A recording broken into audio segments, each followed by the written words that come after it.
जय हिंद साथियों, नमस्कार। तो प्रेम से बोलिए जय मां सरस्वती। देखिए, BPSC TRE 4 state CTET net ऐसे सभी परीक्षाएं जिनमें संगीत से प्रश्न पूछे जाते हैं, उन सभी परीक्षाओं के लिए यह वीडियो आपके लिए बहुत बहुत लाभकारी सिद्ध होगा। तो आइए शुरू करते हैं। देखिए, पहले सेट में हम इससे पहले जो सेट बनाए थे उसमें एक प्रश्न पूछे थे, आड़ा, चार ताल और झुमरा ताल में कितनी कितनी मात्राएं होती हैं। तो आपको पता होना चाहिए दोनों में 14-14 मात्राएं होती हैं और इनमें 4-4 विभाग होते हैं। ठीक है जी। अब देखिए, अगला इसमें प्रश्न पूछा जा रहा है, 68 नंबर है। प्रश्न है इसमें कि वायलिन में ध्वनि की आवृत्ति कितनी होती है। वायलिन जो होता है तत्वाद होता है और इसमें जो है ध्वनि की आवृत्ति, फ्रीक्वेंसी ध्वनि की होती है आपको 180 आवृत्ति से 750 हर्ट्ज तक। ठीक है जी। तो इसका व्याख्या देख लीजिए। वायलिन में ध्वनि की आवृत्ति 180 आवृत्ति से 7500 आवृत्ति तक होती है। तार वाले वाद्य यंत्रों में वायलिन सबसे छोटा परंतु ऊंचे तारत्व वाला है। ठीक है जी। तो तत्व वाद्य यंत्र है। अगला सवाल इसमें देख लीजिए। अगला सवाल आपसे पूछा जा रहा है, पंडित कंठे महाराज किस प्रांत के निवासी थे। पंडित कंठे महाराज तबला वादक थे और ये किस राज्य के निवासी थे। तो उत्तर प्रदेश। ठीक है, यूपी के थे। देखिए, इसका डिटेल आप पढ़ लीजिए। लिखा जा रहा है, पंडित कंठे महाराज भारत के प्रसिद्ध तबला वादक रहे हैं। ये बनारस घराने से थे। ठीक है, तो यहाँ से एक और प्रश्न बन जाएगा, पंडित कंठे महाराज किस घराने से। तो आपका बनारस घराना हो जाएगा। जन्म इनका 1880 में हुआ था, कबीर चौराहा मोहल्ले, वाराणसी, उत्तर प्रदेश में। ठीक है, तो आपको ये डिटेल भी याद रखना है। अगला सवाल आपसे पूछा जा रहा है। अगला सवाल आपसे पूछा जा रहा है कि एक ताल का चक्करदार टुकड़ा दूसरे किस ताल में समान रूप से बज सकता है। तो इसका सही उत्तर हो जाएगा 3 ताल। ठीक है, 3 ताल 16 मात्रा का होता है, जानते हैं आप। देखिए, इसका डिटेल पढ़ लीजिए। एक चक्करदार टुकड़ा दूसरे 3 ताल में समान रूप से बज सकता है। 3 ताल में 16 मात्राएं होती हैं, 4 विभाग होती हैं और 3 खाली होती है। और जो है 3 ताली और 1 खाली होता है। ठीक है, 3 ताली नाम है तो 3 ताल समझ, 3 ताल में मतलब 3 ताली, इसका नाम से स्पष्ट हो रहा है। तबले में सर्वाधिक गत किस में होती है, मतलब किस घराने में आपको गत देखने को मिलेगा, सर्वाधिक गत। तो फारुखाबाद घराना है। ठीक है जी। तो 4 नंबर इसका सही उत्तर हो जाएगा। देखिए, फारुखाबाद घराना हिंदुस्तानी शास्त्रीय संगीत में उत्तर भारतीय तबला की 6 प्रमुख घरानों में से एक है। तबले में सर्वाधिक गत जो है फारुखाबाद घराने में बजाई जाती है। ठीक है, अगला सवाल 72 नंबर पूछा जा रहा है। देखिए, सवाल इसमें कह रहा है कि क्रियांतर विश्रांति लय नामक श्लोक किसका है। तो ये जो है ग्रंथ अमर घोष का है। ठीक है, इसमें देखिए, क्रियानांतर विश्रांति लय नामक श्लोक अमर घोष का है। ठीक है, अब आप कमेंट में बताइए कि अमर घोष किन की रचना है। ठीक है, बताइए कमेंट करके। देखिए, 73 नंबर सवाल आपसे पूछा जा रहा है। 73 नंबर सवाल है कि तीव्रता का दूसरा नाम क्या है। तीव्रता का दूसरा नाम बताइए क्या है। तो तीव्रता का दूसरा नाम है छोटा बड़ापन। छोटा बड़ापन। ठीक है जी, छोटा बड़ापन। इसका डिटेल पढ़ लीजिए। तीव्रता आपका जितना अधिक होगा तो जो है नाद उतना बड़ा होता है, आप जानते हैं, और तीव्रता जितना कम होगा नाद उतना ही छोटा होगा। तो छोटा बड़ापन इसको कह सकते हैं। देखिए, संगीत में तीव्रता को इसी नाम से जाना जाता है, मतलब छोटा बड़ापन कहा जाता है तीव्रता को। ठीक है, फ्रीक्वेंसी को। देखिए, बांसुरी में नीचे का 5वां सुराख है। लिखा जा रहा है, सवाल पूछा जा रहा है, बांसुरी में नीचे का 5वां सुराख कौन सा स्वर सुनाई देता है, कौन सा स्वर उत्पन्न करता है। तो गंधार। क्या होगा सही उत्तर जी। तो गंधार सही उसका उत्तर हो जाएगा गंधार। इसका डिटेल आप पढ़िए, इसमें डिटेल लिखा है। देखिए, डिटेल इसमें पूछा जा रहा है, डिटेल लिखा है इसमें, डिटेल इसमें पढ़ लीजिए आप। बांसुरी के नीचे का 5वां सुराख स्वर गंधार को उत्पन्न करता है। देखिए, यह यंत्र छिद्र के आर पार वायु धारा प्रवाहित की जाती है इस यंत्र में, जिससे छिद्र पर वायु कंपन होने के कारण बांसुरी ध्वनि उत्पन्न करता है। तो बांसुरी चूंकि हवा से बज रहा है तो इसलिए इसको सुशीर वाद्य यंत्र कहा जाता है। ठीक है, अगला इसमें देखिए, अगला प्रश्न आपसे पूछा गया है, परन क्रिया किस विद्या से संबंधित है। तो परन आप जानते हैं तबला में बजाया जाता है, आप जानते हैं इस बात को। तो डिटेल इसका पढ़ लीजिए। तबला एक अवनत वाद्य यंत्र होता है, चमड़ा से बना होता है। देखिए पखावज भी औनद होता है, ठीक है। अगला सवाल आपसे पूछा जा रहा है, अगला सवाल आपसे पूछा जा रहा है कि राग अड़ाना का गायन समय बता दीजिए। तो राग अड़ाना का गायन समय होता है रात्रि का दूसरा पहर, ठीक है। 2 नंबर आंसर हो जाएगा। देखिए राग अड़ाना के गायन का समय रात्रि का दूसरा पहर है और यह असावरी थाट से उत्पन्न है। देखिए असावरी थाट में गंधार, धैवत और निषाद ये तीनों स्वर कोमल लगता है असावरी थाट में, याद रखिएगा। देखिए लिखा जा रहा है आगे, राग अड़ाना के आरोह में गंधार वर्जित होता है। तो गंधार वर्जित होगा तो आपका आरोह का जाति हो जाएगा साडो, और आरोह की जाति साडो हो जाएगी। देखिए दरबारी कानड़ा से अलग होता है। दरबारी कांडा में आपका गंधार का यूज होता है, लेकिन आपका अड़ाना में नहीं यूज होता है। इसी कारण से दरबारी कानड़ा से अड़ाना राग अलग होता है, ठीक है। अगला सवाल आपसे पूछा गया है, जिस स्वर से जाति गायन प्रारंभ होती है उस स्वर को क्या कहते हैं? तो जाहिर सी बात है आप जानते हैं, ग्रह स्वर कहा जाता है उसको। क्या कहा जाता है? ग्रह स्वर। अंश स्वर आप वादी स्वर को कहते हैं, अंश स्वर, ठीक है जी। न्यास जहाँ पे आप ठहराव करते हैं न्यास कहते हैं उसको। देखिए इसका डिटेल पढ़ लीजिए, लिखा गया है इसमें। देखिए जिस स्वर से जाति गायन प्रारंभ होती है उस स्वर को ग्रह स्वर कहा जाता है। राग के आरोह अवरोह लगने वाले स्वरों की संख्या से राग का जाति का बोध होता है। यदि 7-7 लगा है तो संपूर्ण संपूर्ण है, 5-5 लगा है तो आडव आडव है, और 6-6 लगा है तो साडव साडव, ठीक है जी, ये जाति होता है। 78 नंबर सवाल आपसे पूछा जा रहा है। 78 नंबर सवाल है, सितार वादन का सही क्रम क्या है? तो बता दीजिए सितार वादन का सही क्रम क्या है? तो पहले आप उसमें गत बजाते हैं, फिर झाला बजाते हैं, फिर अलाप लेते हैं, फिर जोड़ा बजाते हैं, ठीक है। तो सितार का सही क्रम क्या है? 4 नंबर। सितार का सही क्रम क्या है जी? गत, झाला, अलाप, जोड़। तो ये वाला आपका देख लीजिए, इसका डिटेल पढ़िए। तो कि चूँकि सितार जो है तार से बना है तो इसलिए इसको तत्व वाद्य यंत्र कहा जाता है। और सितार जो होता है बीड़ा और तंबूरा का, देखिए बीड़ा और तंबूरा का मिश्रण होता है सितार। इसका आविष्कार अमीर खुसरो ने किया था, ठीक है। गत, झाला, अलाप और जोड़ बजाया जाता है, यही सितार वादन का क्रम है, ठीक है। अगला सवाल आपसे पूछा जा रहा है, देखिए अगला सवाल आपसे पूछा जा रहा है, रामायण कालीन संगीत में कितनी जातियों का उल्लेख है? तो 7 जातियों का उल्लेख है, ठीक है। आप इसका डिटेल पढ़ लीजिए, आप इसका डिटेल पढ़ लीजिए, ठीक है जी। देखिए 80 नंबर सवाल आपसे पूछा जा रहा है, खलीफा शब्द, खलीफा जो है किस भाषा का शब्द है? ये हिंदी में भी आ जाएगा। तो ये अरबी अरबी अरबी भाषा में खलीफा है, ठीक है। देखिए खलीफा अरबी भाषा का शब्द है, और अरबी भाषा में ऐसे शासक को खलीफा कहते हैं जो किसी इस्लामिक राज्य के का शरीयत से चलने वाली व्यवस्था का शासक हो। खलीफा शब्द का अर्थ होता है प्रतिनिधि, ठीक है। तो आप अलाउद्दीन खिलजी का जो है आप शासनकाल पढ़ेंगे, उसमें जो है खलीफा का जो है मान्यता लेना पड़ता था तुर्की से, ठीक है जी। देखिए अगला इसमें सवाल आपसे पूछा जा रहा है कि बुंदू खां, बुंदू खां मतलब सारंगी, सारंगी वादक थे, किस घराने से संबंधित थे? तो ये दिल्ली घराने से संबंधित थे, तो बुंदू खां, ठीक है जी। इसका डिटेल आप पढ़िए, यहाँ डिटेल लिखा हुआ है। देखिए बुद्दू खां 20वीं सदी के पहली छमाही में एक सारंगी वादक थे। इनका जन्म दिल्ली में हुआ था, दिल्ली घराने से संबंधित है। उनकी पुस्तक उर्दू में जौहर ए मौसीकी है, जिसे हिंदी में संगीत विवेक दर्पण के नाम से जाना जाता है, ठीक है। तो बुंदू खां की ये पुस्तक है संगीत विवेक दर्पण, उनको जो है उर्दू में जौहर ए मौसीकी कहा जाता है, ठीक है। अगला अगला सवाल इसमें देखिए, अगला सवाल आपसे पूछा गया है, संगीत का सबसे अधिक उल्लेख किस वेद में है? तो सामवेद में है, ठीक है। सामवेद आप जानते हैं, तो आप देख लीजिए ध्यान से। यहाँ पे मैं आपको कुछ बता रहा हूँ वेद के बारे में। ऋग्वेद सबसे प्राचीन वेद है, इसमें गायत्री मंत्र का उल्लेख है, ठीक है। और मुंडकोपनिषद वगैरह सब इसी में से लिया गया है। यजुर्वेद आपको यज्ञ के बारे में बताता है, विधि विधान के बारे में। और सामवेद आपका गायन से संबंधित है, और इसके ब्राह्मण को उद्गाता कहा जाता था। अथर्ववेद जादू टोना से संबंधित है, ठीक है जी।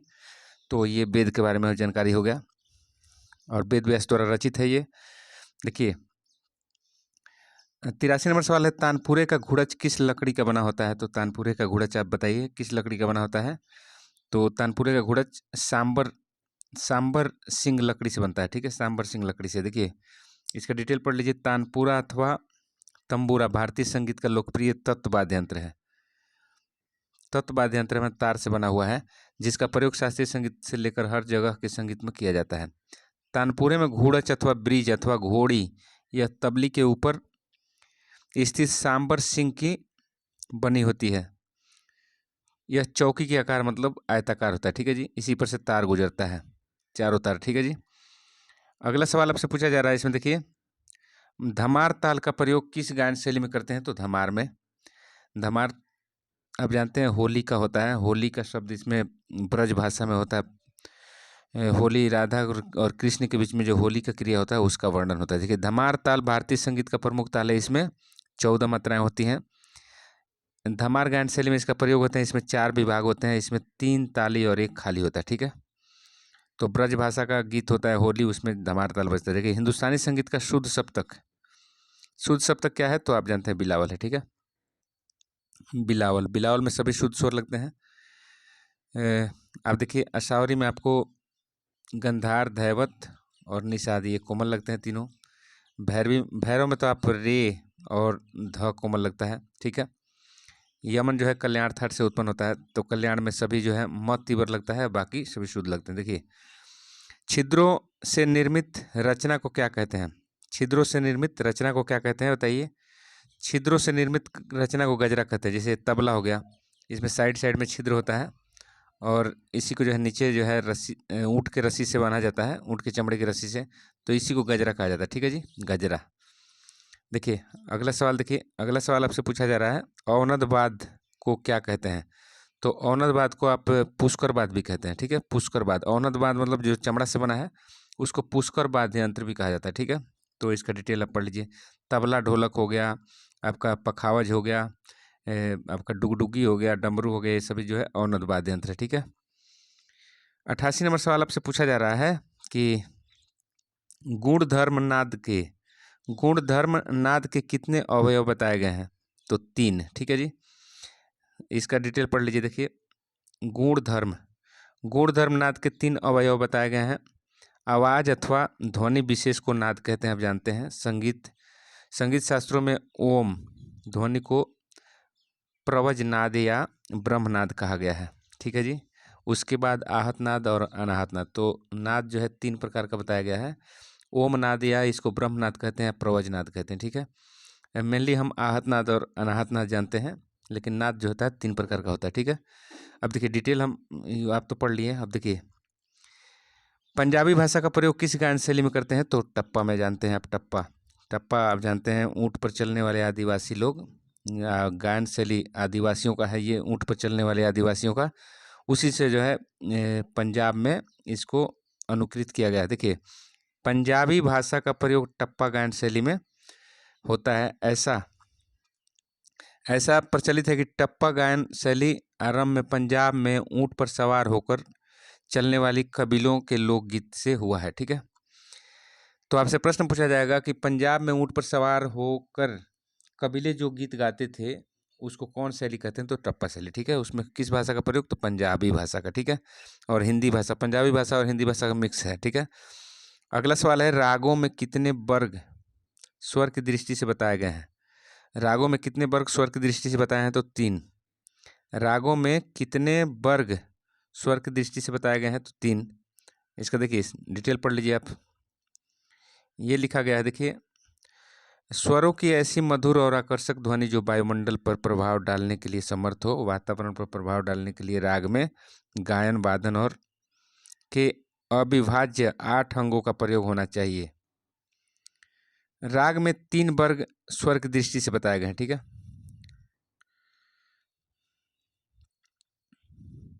तो 3 वर्ग देख लीजिए स्वर की दृष्टि से, आप जानते ही हैं। तो मध्र स्वर होता है और मध्य स्वर होता है और उसके बाद तार स्वर होता है, ठीक है। तो आप जानते हैं 3 तरह का स्वर इसमें लगा सकते हैं आप, ठीक है जी। अगला स्वर देखिए, अगला सवाल आपसे पूछा जा रहा है, विकृष्ट, विकृष्ट शब्द से क्या अभिप्राय है? तो विकृष्ट शब्द से मध्य स्वर में गायन को विकृष्ट स्वर कहा जाता है, ठीक है। इसका डिटेल पढ़ लीजिए। विकृष्ट शब्द से अभिप्राय है कि मध्य स्वरों का गायन, मध्य सप्तक से कम फ्रीक्वेंसी वाले सप्तक को मध्य सप्तक कहते हैं, ठीक है। अर्थात मध्य जो होता है उससे दोगुना फ्रीक्वेंसी होता है मध्य का, और मध्य से दोगुना होता है तार सप्तक का फ्रीक्वेंसी, ठीक है। इस तरह से समझा जा सकता है। अगला सवाल आपसे पूछा जा रहा है, सादरा किसे कहते हैं? तो सादरा चैती को कहते हैं। चैती जो होता है लोकगीत होता है बिहार का। देखिए यह डिटेल इसका क्या लिखा है, देखिए सादरा चैती को कहते हैं। चैती उत्तर प्रदेश का चैत माह में केंद्रित लोकगीत है, बिहार में भी गाया जाता है। इसे अर्धशास्त्रीय गीत विद्याओं में भी सम्मिलित किया जाता है। इस राग का विषय प्रेम, प्रकृति और होली रहता है, ठीक है। देखिए यहाँ पे अगला सवाल देखिए लिखा गया है, विष्णु दिगंबर स्वर लिपि पद्धति में खाली को क्या दर्शाते हैं? तो आप जानते हैं विष्णु दिगंबर पद्धति में खाली को आप प्लस लिखते हैं, ठीक है, और भातखंडे जी में जीरो लिखते हैं। और इसमें जो है सम को देखिए, पलुस्कर जी में सम को मात्रा संख्या लिखते हैं, और भातखंडे जी में क्रॉस से सम को दर्शाते हैं, ठीक है। ये सम का चिन्ह है भातखंडे जी का। अगला सवाल आपसे पूछा जा रहा है, देखिए पढ़ लीजिएगा इसको डिटेल। अगला सवाल आपसे पूछा गया है, देखिए किस संगीतज्ञ द्वारा यमन की रचना की गई? यमन की रचना किसके द्वारा की गई है? तो बताइए। यमन जो है कल्याण थाट से उत्पन्न है, और सुल्तान हुसैन सरकी, जौनपुर के राजा सुल्तान हुसैन सरकी के द्वारा यमन की रचना की गई। देखिए पढ़िए इसको डिटेल। मुगल काल में मेच कल्याण राग हिंदुस्तानी, देखिए यहाँ पे डिटेल पढ़ लीजिए। मुगल काल में मेच कल्याण राग हिंदुस्तानी संगीत पद्धति में यमन राग की संज्ञा से विख्यात है। इसकी रचना सुल्तान हुसैन रॉकी ने की थी। इसका गायन समय रात्रि का प्रथम पहर है, ठीक है। उसे आश्रय राग की संज्ञा दी गई है। मतलब यमन कल्याण जो कल्याण थाट से उत्पन्न है, इसलिए इसको जो है कल्याण थाट का आश्रय राग बोला गया। देखिए धनी स रेग मग रेग रेसा किस रागे का स्वर समूह है? तो तोड़ी का है। देखिए तोड़ी का है। आप जानते हैं तोड़ी थाट में जो है आपका ऋषभ कोमल, गंधार कोमल, म तीबर और धैवत कोमल लगता है, ठीक है जी। तो आप यहाँ पे देख सकते हैं ये धैवत कोमल रहेगा, निषाद नहीं, ऋषभ कोमल रहेगा, म तीबर रहेगा, ठीक है जी। तो ये तोड़ी का अंग है। देखिए इसका डिटेल पढ़ लीजिए। धनी सा रेगा मगर रेगा रेसा तोड़ी राग का स्वर समूह है। तोड़ी थाट से उत्पन्न यह तोड़ी थाट का आश्रय राग है। जाति इसकी संपूर्ण है, ठीक है जी। जाति क्या है? संपूर्ण, मतलब 7 आरोह में 7 अवरोह में गंभीर प्रकृति का राग है, और यह करुण रस की प्रकृति है इसकी, करुण रस, ठीक है। अगला सवाल आपसे पूछा जा रहा है 96 नंबर, वाद्य वृंद को किस नाम से जाना जाता है? तो वाद्य वृंद किसको कहते हैं? तो वाद्यों का समूह का जब वादन करते हैं तो सभी को सम्मिलित रूप से आप वाद्य वृंद कहते हैं, ठीक है जी। इसका पढ़ लीजिए डिटेल, आप यहाँ लिखा गया है। 97 नंबर सवाल आपसे पूछा गया है कि ताल की लंबाई स्पष्ट करने वाली इकाई क्या है? तो मात्रा है। मात्रा देखिए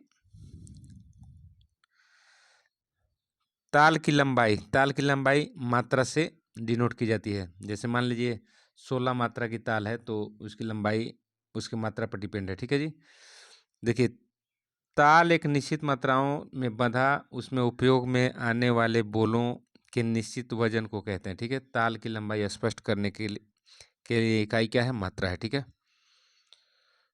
अगला सवाल आपसे पूछा गया है, देखिए सर्वप्रथम किस ग्रंथकार ने विकृत स्वरों का उल्लेख किया?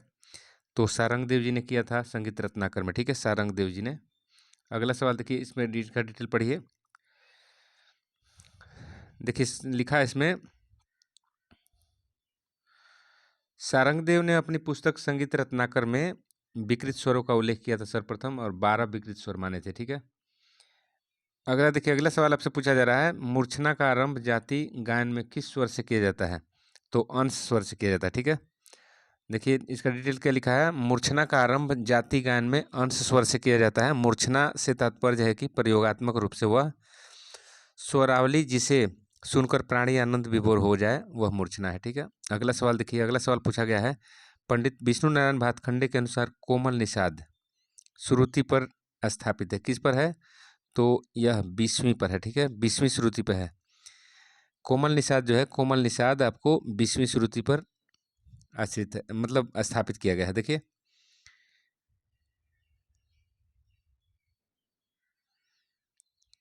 यहाँ पे देखिए डिटेल क्या लिखा हुआ है। डिटेल लिखा है देखिए, पंडित विष्णुनारायण भातखंडे के अनुसार कोमल निषाद 20वीं श्रुति पर आधारित है। निषाद को दो वर्गों में रखा गया है, कोमल निषाद और शुद्ध निषाद, जानते ही हैं आप। और सा का देखिए, सा का 4 श्रुति है, रे का 3 है, ग का 2 है, और म का भी 4 है, प का 4 श्रुति है, ध का आपका 3 है, और नी का 2 है। ठीक है, तो ये श्रुतियाँ हैं। ठीक है, इसको आप 20वीं पे आएगा, 20 पे आप जब देखिएगा तो 20वीं श्रुति पर निषाद को स्थापित किया गया है। अगला सवाल देखिए, अगला सवाल, बलराम पाठक तरब के तार हेतु किस नंबर का प्रयोग करते हैं? तो तरब के तार हेतु देखिए, तरब के तार हेतु बलराम पाठक जी कौन से नंबर का यूज करते हैं? तो 00 बैठाते हैं। ठीक है, 00, ठीक है, इसका डिटेल पढ़ लीजिए। 102 नंबर सवाल लिख रहा है, 102 नंबर, प्राचीन काल में राग निर्माण की कौन सी पद्धति प्रचलित थी? तो प्राचीन काल में आपको थाट को मेल कहते थे, तो मेल पद्धति में राग वर्गीकरण का विधि प्रचलित था। ठीक है, इसको आप डिटेल पढ़ लीजिए। इसमें देखिए 103 नंबर सवाल लिख रहा है, कौन सा वाद्य समानांतर सप्तक पर आधारित है? समानांतर सप्तक का मतलब होता है समान अंतर, और देखिए इसके बीच समान अंतर है। तो हारमोनिया का जो है आप देखे होंगे बटन इस तरह से होता है, तो कौन सा वाद्य समानांतर सप्तक पर, देखिए इस तरह का सप्तक होता है, समानांतर में है, तो ये क्या हो गया? हारमोनिया। इसका सही आंसर क्या हो जाएगा? हारमोनिया। ठीक है, समानांतर का मतलब समान अंतर पर। ठीक है, ये पढ़ लीजिए डिटेल आप। हारमोनिया चूंकि हवा से बजता है इसलिए इसको सुशीर श्रेणी में रखते हैं। देखिए, और हारमोनिया में 3 सप्तक होता है, आप जानते हैं, मध्य, मध्यम और तार सप्तक। ठीक है जी। कान्हड़ा का प्रकार बताइए? तो कान्हड़ा का प्रकार अड़ाना। कान्हड़ा का प्रकार देखिए अड़ाना। अब देखिए डिटेल इसका पढ़ते हैं। कान्हड़ा का प्रकार अड़ाना है। ठीक है जी। दरबारी कान्हड़ा तानसेन द्वारा बनाया गया है, यह धारणा प्रचलित है। ठीक है, यह राग शांत और गंभीर वातावरण पैदा करता है। तो दरबारी कान्हड़ा तानसेन जी द्वारा रचित है, और आप जानते हैं तानसेन जी के शिष्य परंपरा को सेनी घराना कहते हैं। देखिए कौन सा ऑडो संपूर्ण जाति का राग है? तो ऑडो मतलब जिसमें 5 आरोह में और 7 अवरोह में, तो इसका सही उत्तर हो जाएगा आपका खमाज। ठीक है जी, खमाज। देखिए खमाज की जाति ऑडो संपूर्ण है, आप यहाँ देखिए डिटेल पढ़िए। खमाज की जाति ऑडो संपूर्ण है, इसका थाट खमाज है, और खमाज में आपका निषाद कोमल लगता है। ठीक है, जानते हैं। देखिए रात्रि के द्वितीय पहर में इसका गायन है, और राग में श्रृंगार रस के 2 रूप, मतलब विप्रलंभ और उतार श्रृंगार, इसमें जो है सम्मिलित किया गया, उसका जो है व्याख्या किया जाता है। अगला सवाल इसमें पूछा गया, देखिए अगला सवाल है, कम से कम कितने स्वर हो सकते हैं राग में? तो आप जानते हैं कि जाति होता है आडव 5 से कम स्वर नहीं हो सकते हैं, तो 5 स्वर जिसमें रहेंगे उसको आडव जाति का राग कहते हैं। तो राग में कम से कम 5 स्वर रखेंगे। ठीक है जी, तो 5 रखेंगे तो उसकी जाति आडव हो जाएगी, और 6 रखिएगा तो साडव, और 7 रखिएगा संपूर्ण। ठीक है, अगला सवाल इसमें पूछा जा रहा है, देखिए जिन वाद्यों में वायु द्वारा ध्वनि उत्पन्न करती है उसको सुशीर कहते हैं। ठीक है, सुशीर वाद्य यंत्र आप जानते हैं। तो सुशीर में आपको बांसुरी हो जाएगा, शहनाई हो जाएगा, हारमोनिया हो जाएगा, ये सब है सुशीर वाद्य यंत्र। हवा से बांसुरी भी है, शहनाई। अब देखिए कह रहा, सुप्रसिद्ध गायक पंडित भीमसेन जोशी गायन के किस घराने से संबंधित है? तो आप बता दीजिए गायन के किस घराने से संबंधित है? तो ये है किराना घराने से। ठीक है जी, किराना घराने से पंडित भीमसेन जोशी जी, और इनको भारत रत्न भी दिया गया था। देखिए इसका पढ़ लीजिए डिटेल आप। यहाँ पे एक पॉइंट यहाँ लिखा है, किराना घराने के संस्थापक अब्दुल करीम खान। तो किराना घराने के संस्थापक आप जान गए अब्दुल करीम खान, याद रखिए। देखिए धिन बोल से किस ताल का प्रारंभ होता है? तो झप ताल का जो है प्रारंभ धिन से होता है। ठीक है जी, देखिए इसका बोल धिन बोल से झप ताल प्रारंभ होता है, और यह 10 मात्रा वाली ताल है, 4 विभाग होता है इसमें। ठीक है जी, इसका बोल देख लीजिए आप, धीना धिन धीना, तीना धिन धीना। ठीक है जी, तो इसमें कितने विभाग होते हैं? तो 4 विभाग हैं। आप इसके बोल देख लीजिए, तो यहाँ पे देखिए आप ताली कितने हो गए, तो आप इसको इस डायग्राम को देख के आप ताली बता सकते हैं। देखिए डायग्राम के अनुसार आप 1 ताली, 2 ताली और 3 ताली। ठीक है जी, और ये खाली हो गया, तो 1 खाली और 3 ताली होता है किस में बताइए? झप ताल में। झप ताल में 10 मात्रा है, 4 विभाग है, याद रखिए। अगला सवाल देख लीजिए। अगला सवाल आपसे पूछा जा रहा है, संगीत संगीत में कला के लिए प्रसिद्ध विश्वविद्यालय किस स्थान पर है? तो खैरागढ़ मध्य प्रदेश में, ठीक है जी, खैरागढ़ मध्य प्रदेश। आप इसको जानते हैं। चलिए 1 से 11 नंबर सवाल है, अर्धदर्शक अर्धदर्शक स्वर के नाम से मध्यम को जानते हैं? आप जानते हैं, जैसे देख लीजिए, आप यहाँ पर बता रहा हूँ, ये है सा, ये है ऋषभ, ये गंधार, ये मध्यम, ये पंचम, ये धैवत और ये निषाद। देखिए तो 3 स्वर इधर से देख लीजिए और 3 स्वर इधर से, तो बीच बीच में जब पड़ता है ना ये, तो इसलिए इसको अर्धदर्शक, मतलब आधा आधा, आधा इधर दिखता है और आधा इधर, मतलब दोनों तरफ ही दिखता है, इसलिए अर्धदर्शक बोला जाता है इसको, मध्यम को। ठीक है, आप इसको पढ़ लीजिए डिटेल। और इसमें इम्पोर्टेंट बात यह है कि मध्यम स्वर अर्धदर्शक स्वर के नाम से प्रचलित है। उत्तर भारतीय संगीत में मध्यम स्वर का बड़ा महत्व है। इस राग के द्वारा हमें यह मालूम होता है कि अमुक राग का गायन समय दिन है या रात है। ठीक है जी, इसलिए मध्यम को अर्धदर्शक कहा जाता है, मतलब बीचों बीच में खड़ा होता है, वहाँ से एक तरफ रात एक तरफ दिन। ठीक है जी, अर्थात उत्तरांग और पूर्वांग के बाउंड्री पे खड़ा होता है। ठीक है जी।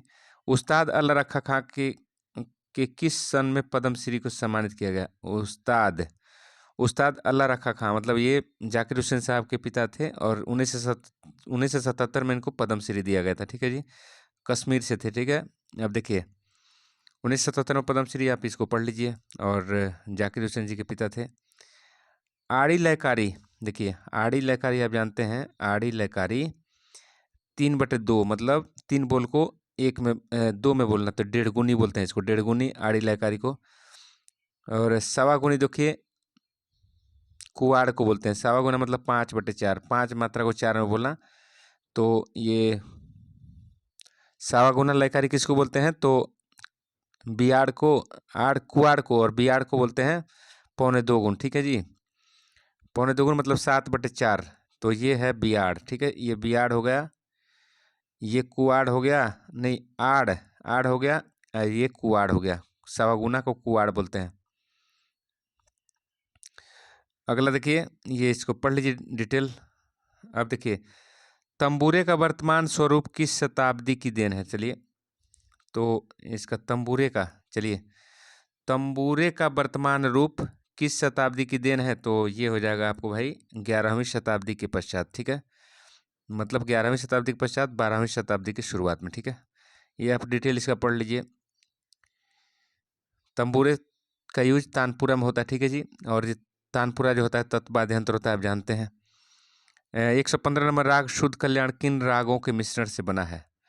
तो देखिए, राग शुद्ध कल्याण जो है कल्याण और भूपाली के मिश्रण से बना है। ठीक है जी, तो मैं आपको डिटेल यहाँ बताऊँ कि भूपाली और शुद्ध कल्याण राग कल्याण थाट से उत्पन्न है।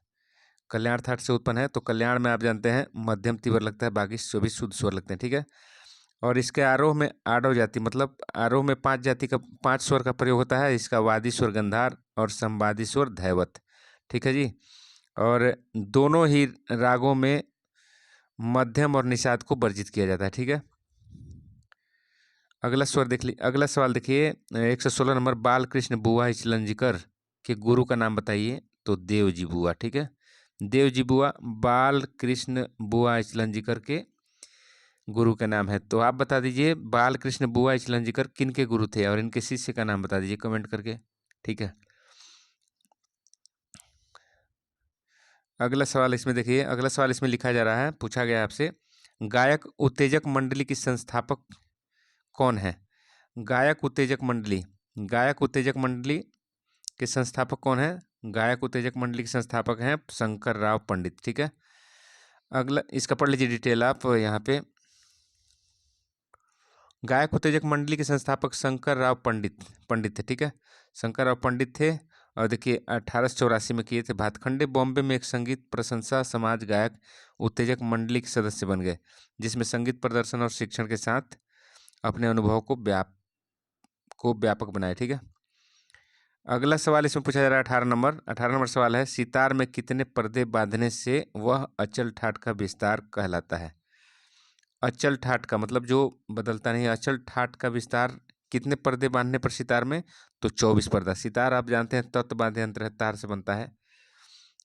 अगला सवाल देख लीजिए, इसमें इसका डिटेल पढ़ लीजिए। आविष्कार अमीर खुसरो किए थे सितार का, आप जानते हैं। देखिए अगला सवाल देखिए, मध्यम ग्राम का स्वरांतर क्या है? मध्यम ग्राम का स्वरांतर क्या है जी? मध्यम ग्राम का तो 4-3 4-3-2 4-3-4-2, ठीक है। 4-3-2 4-3-4-2 ये है मध्यम ग्राम का स्वरांतर, ठीक है। आप जानते हैं ग्राम 3 होता है, षडज ग्राम और मध्यम ग्राम और गंधार ग्राम या निषाद ग्राम, ठीक है जी। तो मध्यम ग्राम का आपको पूछा गया स्वर विस्तार, तो आप देख लीजिए यहाँ पे 4-3-2 4-3-4-2, ठीक है। और मध्यम ग्राम का स्वरांतर आप यहाँ देख लीजिए। 3 ग्राम आप बताए, षडज ग्राम, मध्यम ग्राम और गंधार ग्राम। तो गंधार ग्राम को निषाद ग्राम भी कहते हैं। और श्रुति से स्वर और स्वर से ग्राम की रचना होती है, आप जानते हैं यहाँ पे। अगला सवाल आपसे पूछा गया है, पंडित सारंगदेव ने कुल कितने राग नामों का उल्लेख किया है? तो सारंगदेव जी जो है आपको 364 राग नामों का उल्लेख किए हैं, ठीक है। इसका डिटेल आप पढ़ लीजिए। 13वीं सदी के उत्तरार्ध सारंगदेव ने संगीत रत्नाकर ग्रंथ में इन्होंने रागांग आदि देसी रागों के पूर्व प्रसिद्ध आधुनिक प्रसिद्ध ऐसे 2 भागों में गिनाया। इसमें इन्होंने 364 राग नामों का उल्लेख किया है, ठीक है, अपने ग्रंथ संगीत रत्नाकर में। 121 नंबर सवाल आपसे पूछा जा रहा है, विभिन्न नामक गमक को किस नाम से जाना जाता है? विभिन्न नामक गमक को किस नाम से जाना जाता है? तो सपाट। यहाँ पे भिन्ना होगा। चलिए, विभिन्न नामक गमक को किस नाम से जाना जाता है? तो सपाट। देखिए, विभिन्न नामक गमक को सपाट नाम से जाना जाता है। मिड मिड के स्वर के साथ आवश्यक स्वर को उसके पिछले स्वर से धक्का देना पड़ता है, ऐसी क्रिया को गमक कहते हैं, ठीक है। अगला सवाल आपसे पूछा जा रहा है, किशन महाराज किस संगीतज्ञ के दत्तक पुत्र थे? तो कंठे महाराज के। किशन महाराज जो तबला वादक थे, किनके दत्तक पुत्र थे? तो कंठे महाराज जी के। कंठे महाराज जी भी तबला वादक थे। देखिए डिटेल इसका पढ़िए। पंडित किशन महाराज विख्यात तबला वादक थे। इनका जन्म वर्ष 1923 में काशी वाराणसी में हुआ था। पिता के देहांत के बाद उनके चाचा पंडित बलदेव सहाय के शिष्य पंडित कंठे महाराज ने उनकी शिक्षा का कार्यभार संभाला, ठीक है। अगला सवाल देखिए, पंचम सवारी ताल में कितने विभाग होते हैं? तो 4 विभाग होते हैं। 4 विभाग होते हैं, आप जानते हैं। और बड़े सवारी ताल में 5 विभाग। बड़े सवारी ताल में कितने विभाग? बड़े सवारी ताल में 5 विभाग होते हैं। तो देखिए, पंचे सवारी ताल में 15 मात्राएं होती हैं। तो पहले मात्रा में 3 और दूसरे में 4, तीसरे में 3 और चौथे में 4। 3-4-3-4, ठीक है जी। पंचम सवारी ताल के विभाग में मात्राओं की संख्या है, आप देख लीजिए। और थोड़ा सा डिटेल पढ़ लीजिए इसमें, और इसमें पढ़िएगा। पंचम सवारी ताल में 1, 4, 12वीं मात्रा पे ताली होता है और 8वीं मात्रा पे खाली होता है, ठीक है। तो पंचम सवारी में 3 ताली होता है और 1 खाली, याद रखिएगा। परमेल परिवेशक राग कौन सा है? तो परमेल परिवेशक राग जो है जय जयवंती होता है और जो है मालगुंजी होता है। तो ये सभी जो परमेल परिवेशक राग जो होते हैं तोड़ी थाट से उत्पन्न है, ठीक है। तो तोड़ी थाट में आप जानते हैं ऋषभ कोमल, गंधार कोमल और मध्यम तीव्र और धैवत कोमल रहता है, ठीक है जी।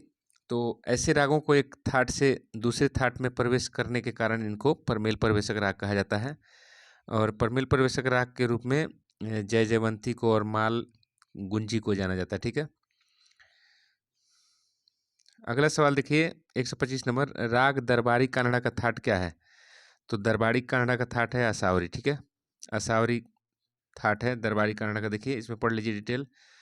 राग दरबारी लिख रहा है, दरबारी कानड़ा असावरी थाट से उत्पन्न है और इसमें गंधार और धैवत और निषाद कोमल लगता है असावरी थाट में, ठीक है। और इसकी जाति संपूर्ण बताई गई, 7 आरोह 7 अवरोह में होता है, ठीक है। वक्र संपूर्ण, वक्र मतलब स्वर को उलट पुलट के प्रयोग करने के कारण इसको वक्र कहा जाता है। रात्रि के तीसरे पहर में इसको गाते हैं दरबारी कानड़ा को, और तानसेन द्वारा दरबारी कानड़ा को बनाया गया था। शांत और गंभीर प्रकृति का यह राग है दरबारी कानड़ा, ठीक है जी। तो आज की वीडियो में इतना ही, अगले वीडियो में फिर मिलते हैं। तब तक के लिए जय हिंद, जय भारत। आप जो है चैनल को लाइक करिए, सब्सक्राइब करिए, मित्रों में शेयर करिए। ज्ञान बांटने से ज्ञान बढ़ता है। इस बात को स्वीकार करना है, आप ज़रूर सफल होंगे, टीचर बनेंगे। Thank you.